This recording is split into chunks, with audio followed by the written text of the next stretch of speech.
Hey YouTube, Crazy Irish Medic here today, and I'm going to go over my everyday carry. So we're just going to go through all my pockets, and I'll show you what's in them. So right up here, right up front, my front right pocket in my blue jeans, I typically wear blue jeans most days, I have a key bar. So this is the Warhawk edition, and is where I keep all my house keys and stuff in it. I also keep a USB drive in that, so that's clipped to my front right pocket. Down in my front right pocket, I have two more things. I have my tourniquet. Now, I personally think that this is probably the best everyday carry tourniquet on the market. Is the Soft T Wide. I've had issues with cats in the past. I've been in fire EMS for over 10 years now, and these have always served me very well. And I also always like a bright tourniquet. I want my tourniquet to be noticeable because I'm a civilian. I don't need to be tactical. I don't need to be sneaking around and stuff. And it's in my pocket, so it doesn't matter what color it is when it's in my pocket. If I drop it on the ground, I want to be able to see it very easily. If I go unconscious, I want, first responders, when they show up to see, hey, there's a tourniquet on it, I want them to be drawn to it. Yeah, they'll obviously find it if it's black too. But brightly colored tourniquets have advantages, in my opinion, for most civilians. So I highly recommend brightly colored tourniquets, whether that be red or orange, for first responders, or not, well, yeah, for first responders, but also for civilians too. And the Soft T Wide, in my opinion, is probably the best everyday carry tourniquet out there. In the coin pocket of my pants, I have this little knife. It's made by Slice, I believe is the term, is the brand. But you have to hold this little piece up to use it, and it's a little box cutter, and when you let go of it, it pops back in. And don't try this at home. Do not try this at home, but it's finger safe is what they call it. Now, I have seen people cut themselves these still, but typically speaking, they will not cut you, but they cut through tape and boxes just fine. Also down in my pocket, I have my Victorinox. This is a cyber tool, the large one, the L, cyber tool L. And I love this Victorinox because of the bit kit that it comes with. I've got 8 different bit size of this, and their precision, and because these are double-sided bits, this thing is literally it's amazing. And I don't typically need pliers when I'm not at my handyman job, and when I'm at my handyman job, I have my toolbox with me. Plus, whenever I need pliers, I typically need real pliers, not those small little pliers that are on Leathermans. So I generally carry a Sosami knife more than I carry Leatherman type tools. Right above my front right pocket, I have my Galco. This is a pouch. This is a 2x2x2 pouch.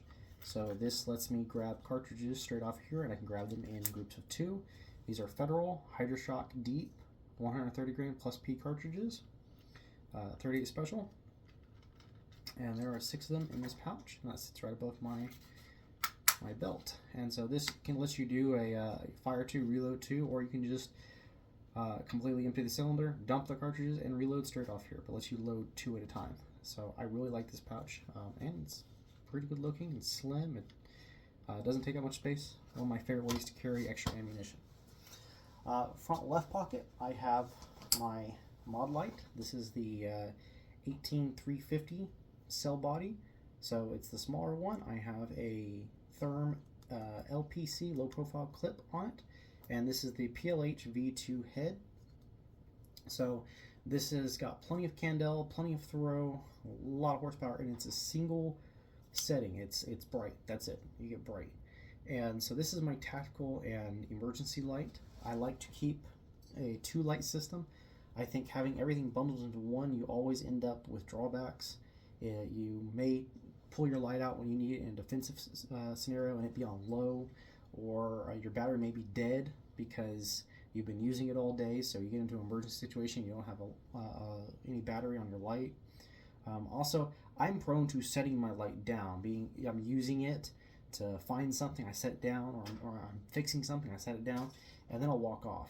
And in fact, my first attempt to make this video, I realized I didn't have my admin light on me because I left it somewhere.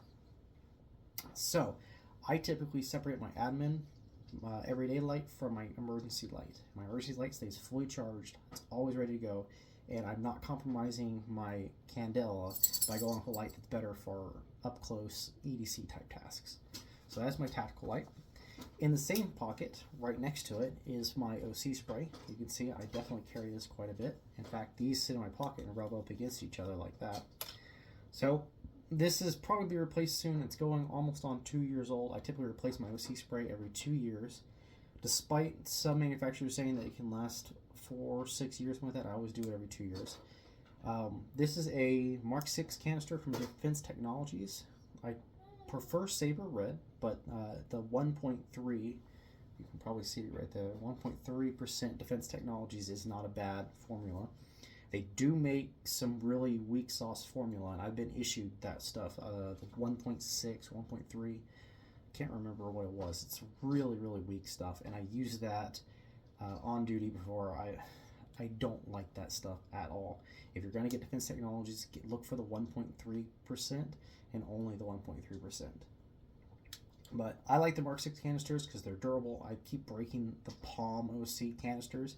And also the Palm OC is a clear formula, and I hate that. You can't see when it's on stuff, so if you have cross-contamination, you can't see it. And it's hard to see in order to aim, because if you use this, deploy it, and your aim is off, and you need to direct it onto the right target, it's hard to see that stream, especially in low light. If you have a colored stream, it's easier to see, and it's easier to direct where it needs to go. So I personally prefer a formula like Saber Red or the 1.3% Defense Technologies.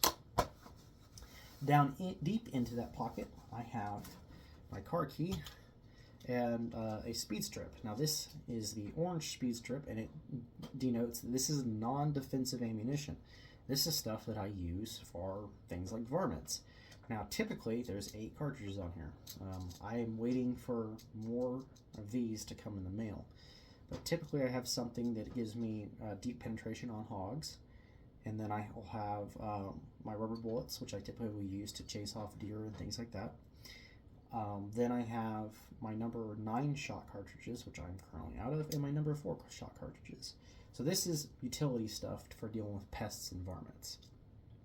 This is not defensive ammunition. However, if I get in a situation where I do need to defend myself, and this is all I have left, I will more than happily use it. But that's not what I carry it for. Back right pocket, I keep my admin light that I almost dropped, and this is a Streamlight MicroStream. So, sorry about that.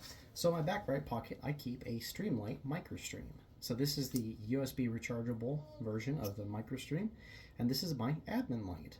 So anytime I need to do any sort of like hands-on stuff, I need to find something, I need to fix something in low light, whatever, this is the light that I will use. So this gets all the use while this stays fully charged. So that is my admin light, the Streamlight MicroStream. Back right pocket, I have my main knife. This is the Microtech Combat Dragoon, and I absolutely love this thing. This has been an amazing knife. It's probably my favorite knife that I've ever owned, and I've never carried a pocket knife as long as I've carried this one. So yeah, my Microtech. In that same pocket in the bottom, I have a speed strip. This is the black speed strip, denoting defensive cartridges, and I have 8 more rounds of the Federal Hydrostock 38 Special 130 grain plus P. Yeah, plus P. And this is again the deep stuff, the Hydroshock Deep. Alright, on to the part that everyone wants to see, the firearms. And yes, I said firearms, plural. So, I'm going to go ahead and unload this because this is currently my defensive firearm right now. If someone wants to break in, this is what I would have used. So, this is my primary carry gun. It is unloaded, as you can see. And it is the Smith & Wesson 627 Performance Center in-frame 357 Magnum revolver. And this is an 8-shot 357 Magnum that is cut for moon clips. I currently have a spring kit in it from TK Customs, as well as the TK Customs lock delete, and then I have some VZ G10 grips on here. And this has been an amazing little everyday carry gun for me, and I absolutely love this thing. This is typically loaded with Buffalo Bore, pardon me, Buffalo Bore 125 grain, heavy, yeah, that's what they call it. Okay, the Buffalo Bore 125 grain heavy Barnes XPB lead-free projectile. They have a long name for these, but this is an extremely hot, extremely effective cartridge. Out of a short barrel like this, we're getting 17 inches of penetration into gel, expanding to 3/4 of an inch, and this thing has a muzzle velocity right around 1450 feet per second out of this little 2.5-inch barrel. So we are talking about a very high-performing cartridge. However, this thing has some stout recoil.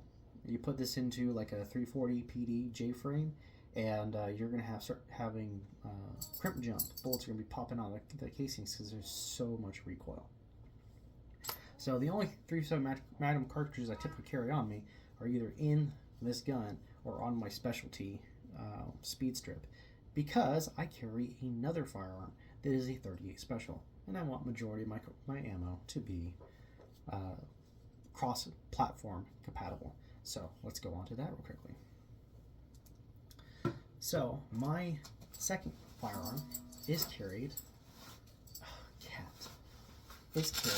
on my ankle. So this is a Galco ankle light holster. I used to carry an ankle glove, which has the thick leather on it, the really nice leather, but that thing actually was a little bit thicker and didn't conceal as well. So I went to the ankle light, which is a suede leather, which is perfectly fine with a wheel gun. You still can't get to the trigger, and it has the thumb snap retention, so we're still able to retain the gun just fine. And now I'm going to unload this one. Again, we got the Federal HydroShock Deep cartridges. So this is a Smith & Wesson 638 38 special revolver, and I have some Hogue Piranha G10 grips. I like G10 grips, and I like green, so they both have G10 green grips on it. I am sorry about that cough. I got sick like 3 weeks ago, and I just can't get over the dang cough that came with that. But anyways, I have a TK Custom lock delete on this as well as the spring kit. And the reason I carry a second firearm is not because I think that that one's going to run dry in a defensive situation or break or something, and that I'm going to need a backup. It's not a New York Reload. I carry this for 2 reasons. One is it lets me give to someone that I'm with. I'm almost always with someone else, whether it be my wife or a friend or someone like that, and none of them carry. Like, no one in my friend group or family group carries, except for me. So this gives me another weapon that I can hand off in the event of a situation. But more importantly I am so sorry about that. More importantly than that to me is this is carried on my ankle, so that way I can easily grab it while I'm driving. I spend a lot of time in my vehicle, and having a gun on my ankle is much easier to get to than the one on my hip when I am sitting down and seatbelted in. So this is basically my vehicle gun. Now, I will not leave a firearm in my vehicle because I personally do not feel that is a responsible thing to do. And I want to not take my firearm off and put it somewhere in the vehicle, because on duty I have been fired at while in a vehicle, and I've had the reaction that you should have, and that is to bail out of the vehicle ASAP. Vehicle is a coffin. If you sit in your vehicle and you're not driving or bailing out, you're wrong. So when you bail out, guess what you're going to do? You're going to leave your firearm in the vehicle, so you're going to forget about it. So I'm not going to take my firearm off and put it somewhere in the vehicle either. My firearms stay on my body, on my person when I'm out of the house. That's it.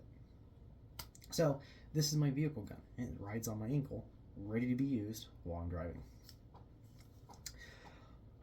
Alright, a couple more things. I don't have anything else on my body, but I have a couple things that I do carry on occasion, so I just want to throw those out there.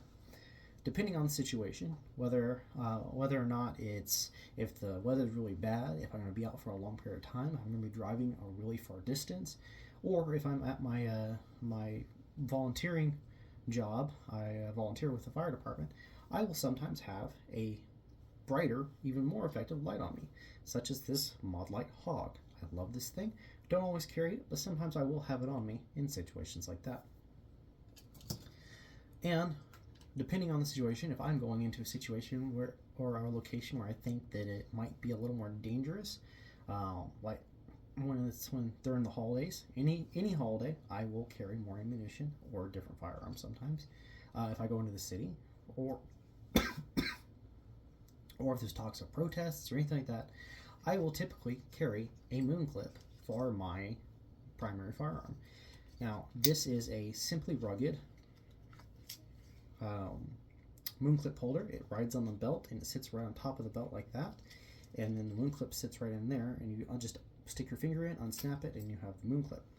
And this moon clip has the same 357 Automatic cartridge I talked about earlier, the Buffalo Bore. And this just lets me reload my revolver very quickly, just like that. So I can get another 8 shots into this gun very quickly. Now, do I think that I will ever be in a situation where I need to reload? Probably not. But in certain situations, I feel more comfortable with it, so I carry it just in case. But typically speaking, for civilians, self-defense encounters, 99.99999% of the time, you won't need a reload, and you won't need more than 8 shots. So there's that. But I will carry it sometimes in situations where I feel that I may need a little bit of extra ammo. So that's it. That's my everyday carry. I hope you guys enjoyed. So like, subscribe, and we'll see you guys in the next video.